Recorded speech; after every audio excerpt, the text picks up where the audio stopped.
যে ধরনের হত্যাকাণ্ড হয়ে গেল, এই হত্যা পরবর্তীতে আর যেন না হয়, এজন্য আমরা বিচার বিভাগ এবং পুলিশ প্রশাসনকে আহ্বান করছি সেই আসামিদেরকে দ্রুত গ্রেপ্তার, যারা এখনো বাইরে আছে তাদেরকে গ্রেপ্তার করার আহ্বান জানাচ্ছি এবং দৃষ্টান্তমূলক শাস্তি সর্বোচ্চ আমরা তাদের ফাঁসি চাই। বিএনপির পক্ষ থেকে তারা বিভিন্ন খাতে এই বিষয়টি প্রবাহিত করার চেষ্টা করছেন।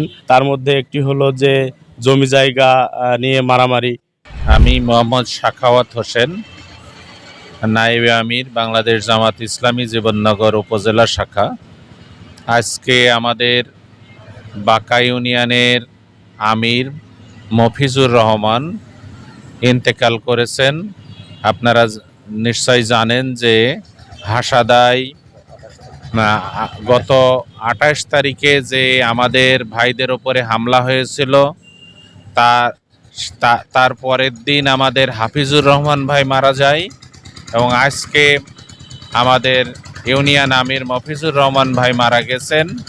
আমরা এর তীব্র নিন্দা জানাই এবং আইন শৃঙ্খলা বাহিনীর প্রতি আমাদের আহ্বান হচ্ছে, আমরা আইনের প্রতি আস্থা রাখতে চাই।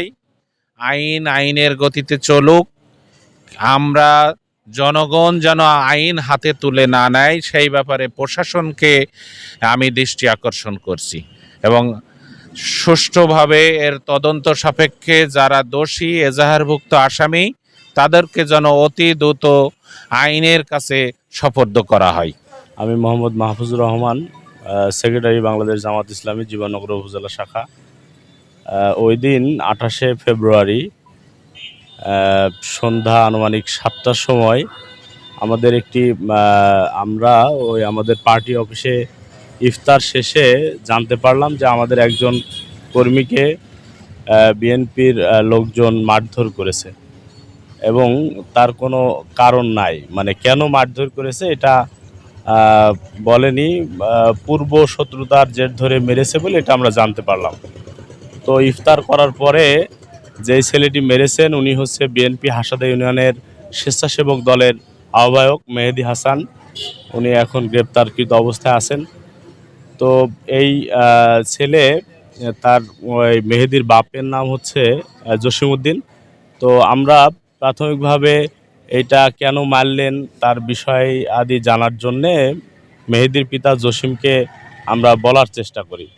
তো এই যে বলা এবং অপেক্ষা করার মধ্যে মেহেদি একেবারেই নগ্ন অস্ত্র নিয়ে রাস্তায় মোটরসাইকেল মাধ্যমে আমাদের অফিস সামনে থেকে সবাইকে গালিগালাজ করে, অকথ্য ভাষায় গালিগালাজ করে এবং আমাদের লোকজনকে পরবর্তীতে সে বেধড়ক তার দলবল সহ এবং তারা সাজো অবস্থায় থেকে আমাদের এই নেতাকর্মীদের ওপরে হামলা করে এবং পরবর্তীতে আমরা তাদেরকে হাসপাতালে নিয়ে আসি। হাসপাতালে নিয়ে আসার পরে যশোর রেফার্ড হয়। যশোরের পরে আমরা তাদেরকে ঢাকা মেডিকেল কলেজ হাসপাতালের উদ্দেশ্যে নিয়ে যাই, কিন্তু সেখানে যাওয়ার আগে প্রতিমধ্যে আমাদের হাফিজুর রহমান ভাই মারা যান এবং আমরা মফিজুর রহমান, আমাদের বাঁকা ইউনিয়নের আমির, ওনাকে আমরা অরোরা হসপিটালে ভর্তি করাই।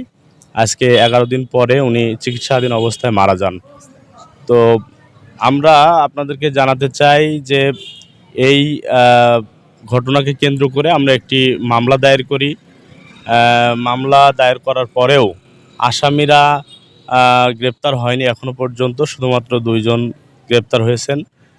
আর এই বিএনপির পক্ষ থেকে তারা বিভিন্ন খাতে এই বিষয়টি প্রবাহিত করার চেষ্টা করছেন। তার মধ্যে একটি হলো যে জমি জায়গা নিয়ে মারামারি। আসলে এটা খুবই মিথ্যাচার, কোনো জমি জায়গা না, এটা তাদের একেবারেই রাজনৈতিক প্রতিহিংসার একটা কারণ। এবং আমরা বলতে চাই যে এই যে ধরনের হত্যাকাণ্ড হয়ে গেল, এই হত্যা পরবর্তীতে আর যেন না হয়, এজন্য আমরা বিচার বিভাগ এবং পুলিশ প্রশাসনকে আহ্বান করছি পরবর্তীতে এই ধরনের কোনো এই ধরনের কোনো জঘন্যতম খুন হত্যাকাণ্ড যেন আর না হয়। আর এই না হওয়ার জন্যে আমাদের এই মফিজুর রহমান ভাই এবং হাফিজুর রহমান ভাইয়ের যে করা মামলা, সে আসামিদেরকে দ্রুত গ্রেপ্তার, যারা এখনো বাইরে আছে তাদেরকে গ্রেপ্তার করার আহ্বান জানাচ্ছি এবং দৃষ্টান্তমূলক শাস্তি সর্বোচ্চ আমরা তাদের ফাঁসি চাই। আমরা সকলকে ধন্যবাদ জানাচ্ছি। প্রশাসন সহ বিচার বিভাগের কাছে আবারও বলছি, আমাদের হাফিজ এবং মফিজ ভাইয়ের নিহতের যে বিচার দ্রুত আপনারা করবেন এবং তাদের সর্বোচ্চ শাস্তি মৃত্যুদণ্ড, ফাঁসি চাই। ধন্যবাদ সবাইকে।